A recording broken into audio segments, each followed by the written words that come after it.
Hello, and welcome to another installment of There You Go with Bryan. By 1974, he was arguably one of the top 3 most famous people in the world, the other 2 being Elvis Presley and Muhammad Ali. But what set Evel Knievel apart from just another celebrity was the fact that he would regularly go before a stadium full of loyal fans and risk it all, including his very life. He was one of the first entertainers to fully exploit the marketing that was possible for his image. He would make hundreds of thousands of dollars yearly jumping his XR 750 Harley-Davidson motorcycle over cars, trucks, and Greyhound buses. But he would go on to make millions licensing his name and image for lunchboxes, t-shirts, posters, and of course the best-selling action figure in the history of the toy industry. And he lived like a king. But the king of the Daredevils, Evel Knievel, was not born to royalty. Robert Craig Knievel came into the world October 17, 1938 in Butte, Montana. His parents were Robert Sr., 21, and Ann Knievel, just 17 years old. Robert Sr. had a wandering eye, and after they had their second son, Nick, Ann filed for divorce. By 1940, their marriage was over. Unfortunately, both parents wanted to leave Butte, Montana, and decided it would be best if they dropped their children off at their paternal grandparents' home to be raised. Ignatius, known as Iggy, and Emma Knievel were good people, salt of the earth. Later in life, young Robert was quoted as saying, "You couldn't ask for better grandparents." It was at that tender age of 8 years old that Robert Knievel was given a chance to attend his very first traveling Daredevil show. It was called the Joey Chitwood Auto Daredevil Extravaganza. Needless to say, it made a deep impression on the young child. Time passed, and young Robert grew to find that he was good at sports. He had natural ability, good hand-eye coordination, and he was strong. He was liked a great deal by his fellow schoolmates, but everyone said there was something very willful about this child. A friend of his said it almost appeared that he had something to prove, as if he didn't need anyone to survive. Possibly a residual effect of losing both his mother and father at such a tender age. Young Robert was good at his studies, but he grew bored easily. Even from a young age, he was looking for excitement. His neighbors would note how he would race his bicycle around the neighborhood and put a playing card in the back wheel to simulate the sound of a motor. From time to time, someone would make fun of the fact that young Robert didn't have a mother and father, and inevitably a fight would ensue. Needless to say, young Robert Knievel learned how to fight and win. By his sophomore year at Butte High School, young Robert dropped out. He managed to get himself a job at the local copper mine in Butte. After all, this was a mining town, and if you weren't going to make your money with your mind, you were going to have to make it with your hands. He was a diamond drill operator with the Anaconda Mining Company, but that only lasted about 2 months. It didn't take long for young Robert to realize what he really enjoyed was riding around Butte on his motorcycle. Before leaving the mining company, he did get one promotion, though, to what they called surface duty. His job entailed driving a truck taking other miners to and from town. But that didn't last long, as the other miners said he was way too reckless behind the wheel. By 1956, Knievel began participating in the local rodeos that would come through town. He also started ski jumping. He was so good at it that by 1959, Robert Knievel became the ski jump champion of Montana. Yet lacking any particular life's ambition, he soon found himself getting into trouble. He fell in with the wrong crowd and began stealing hubcaps, but with a creative twist. He noticed that the other kids in town who would steal hubcaps would get caught, but Knievel decided that if he would hang out near the railroad tracks, he could sneak up on someone's car while they were waiting for the train to pass. And the noise from the train would allow him to remove the hubcaps without the driver ever knowing. He was arrested for stealing a motorcycle once and was thrown in jail, a fortuitous experience that would give him the nickname that soon would become world famous. While locked in the Butte jail, he shared his cell with another criminal by the name of William C. Knievel. Mr. Knievel was a very poor criminal, so around town he got the nickname Awful Knievel. In an offhanded remark, a jailer said, "We would have to increase the security tonight as we are holding Awful Knievel and Evel Knievel in the same jail cell." Living on the edge presented its problems, but it also offered the young Knievel a thrill. As he would later say, he needed to feel the lump in his throat and a knot in his stomach. His life of crime took a serious turn, however, when he started to run an extortion campaign on some of the local stores in Butte. He would walk into a store and tell the owner that he had a security service.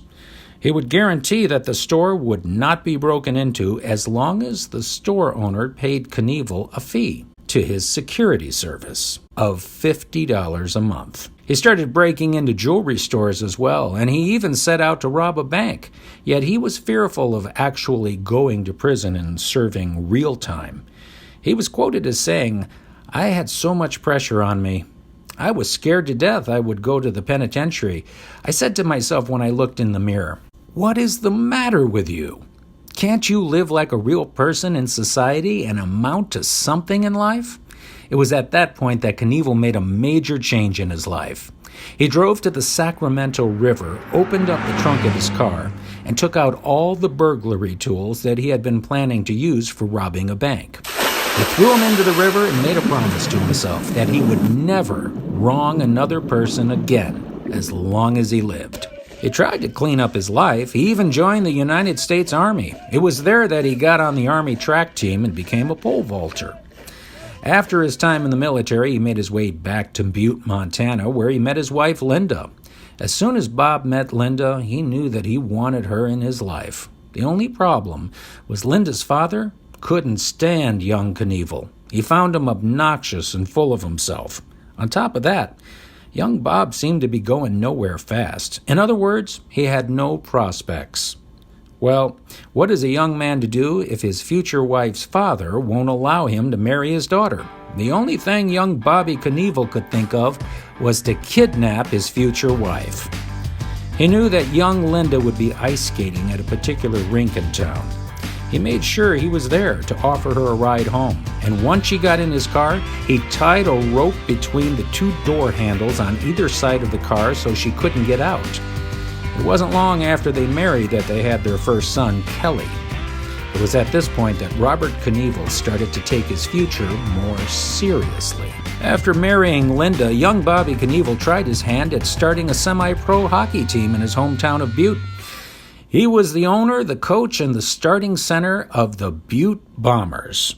He started with just a little bit of money loaned to him from his grandfather and a line of credit from a local sporting goods store for uniforms and gear. Knievel promised to pay each player $50 for each game they played. Many of the players never got paid, but they stuck with the team for the love of the game. The year now is 1960. Young Robert, always having an eye for promotion and setting his goals very high, decided that what the Butte Bombers needed was a game against a major worldwide hockey team. So he contacted the Czechoslovakian embassy. Hello, Czechoslovakian embassy? Don't breathe then.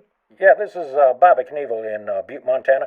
I gotta tell you, we got a gem dandy of a hockey team here, and if you're ever gonna be taken seriously in America, you're gonna have to take on the Butte Bombers sooner or later. Come on over, don't worry about it, we'll cover all your expenses. Oh. He somehow convinced them over the phone to have the Czechoslovakian Olympic hockey team come to Butte, Montana to play the Bombers. The Bombers lost, and the U.S. Olympic Committee was forced to pay the expenses of the Czechoslovakians to come back home. By the end of the game, when the buzzer rang, Knievel could not be found, and neither could the $8,000 in gate receipts. Old habits die hard.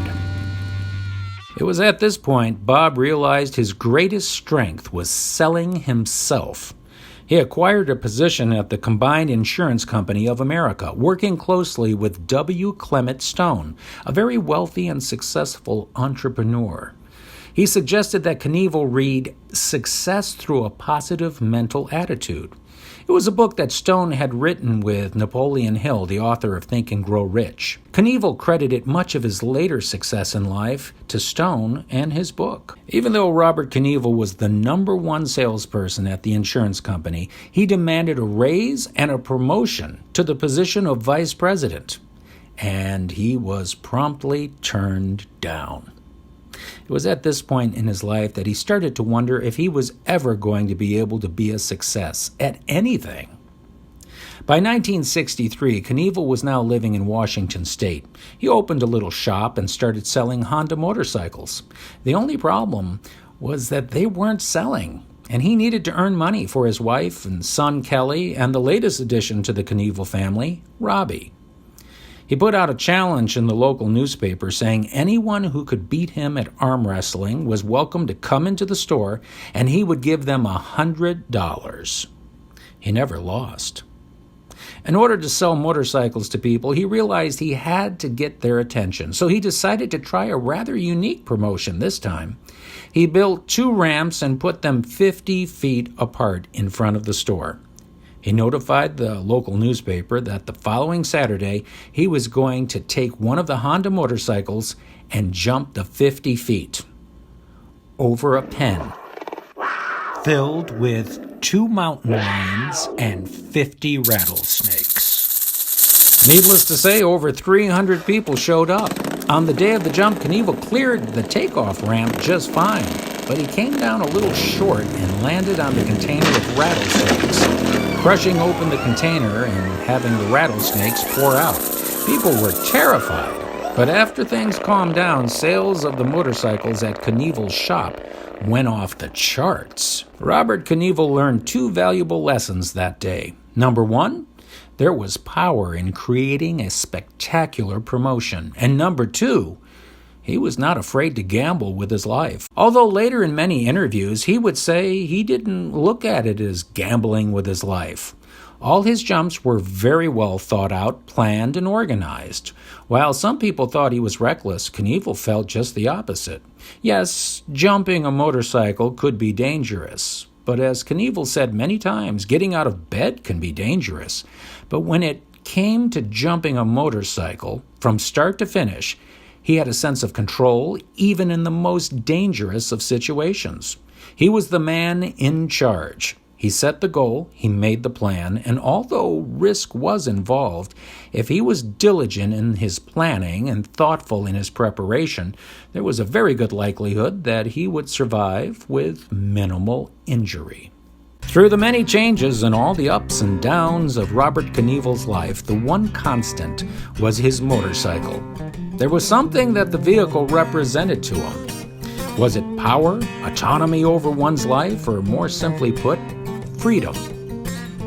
It was sometime in the spring of 1966 that Robert Craig Knievel decided to let go of everything else in his life and pour all of his energies into making a living for his family through riding his motorcycle. People laughed. They said he was crazy.